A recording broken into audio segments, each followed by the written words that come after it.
Coming off back-to-back losses, it's time for Oregon State in Tempe for the Sun Devils, and possibly a perfect time for that. Hello, everyone. Scotty, Gange, Brady, Vernon, editor of houseofsparky.com, as Herm Edwards just wrapped up his weekly press conference to address the Oregon State game and last week, of course. But, Brady, the biggest talking point today was the run game and how the Devils have been trying so hard to make it work, and they're going to continue that. What did you take away from Herm's talking points today?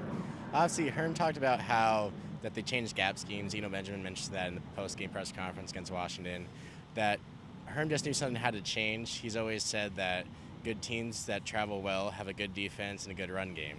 And after Michigan State and San Diego State, something had to change because there was just not enough yards being produced. And so even though the offensive game kind of struggled in somewhat, they trust the run game because it was getting about 4 yards per carry. And going forward, they have enough running backs and tools. So he liked the offensive line with Zach Robertson at left tackle, Casey Tucker at left guard. I think they're going to keep going with that. And this week, they should be able to keep running the ball against Oregon State. Yeah, another thing that a lot of Sun Devil fans out there have been talking about is N'Keal Harry, and that he didn't get all that many targets and action this past week. But what did you think Herm talked about in trying to keep him up in the playing game more, and also how they've already done that? Obviously, N'Keal is the best player on this team, probably going to be a first-rounder next year in the NFL draft. And the game plan was still to give him the ball against Washington. Washington's secondary has always been good. They've put out plenty of prospects to the NFL the last 5 or so years. And he's going to get the ball plenty against Oregon State moving forward. But they just did a really good job. That's why they're a top 10 ranked team, have a very good defense. So N'Keal will probably have his spirits up anyways. We'll probably see more N'Keal highlights as we always do. So I don't think it's a big thing to get their mind over. Yeah, for N'Keal, 4 touchdowns through the first 3 games and none this past Saturday. But another big talking point was Oregon State, of course, and how they're coming here to Tempe. And Herm talked about how aggressive and how hard of a team they are in their play and everything around that. What do you think you're going to see about Oregon State and Arizona State this Saturday? Honestly, Oregon State is still trying to rebuild. They just hired Jonathan Smith, who was the former offensive coordinator at Washington. He played at Oregon State, and there's a lot to fix there. Generally, a lot of people think they might be the worst team in the Power 5 conferences, but they do have a lot of explosive plays. They've been switching between quarterbacks between Connor Blount and Jake Luton, who Luton actually suffered an injury, so they've been going back and forth between them. Their running game has actually been really good against Ohio State. Artavius Pierce had like 150 yards. He got injured, so then stepped in their next running back, Jefferson, who's done really well since then.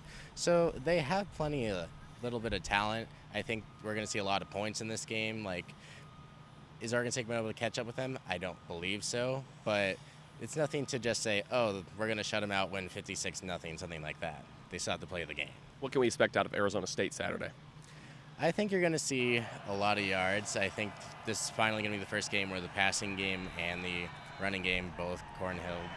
Like, you can probably see 100 yards from Benjamin, probably closer to 300 from Manny Wilkins. And I think this is where you need to see the young defense maybe put together some quarters together, because Herm said that in press conference that he hasn't seen that since week 1, that there hasn't been a series of quarters that the defense has put together. So any kind of good game experience is good for a young defense like them to learn from their mistakes. And I think this is a good team to do it at home.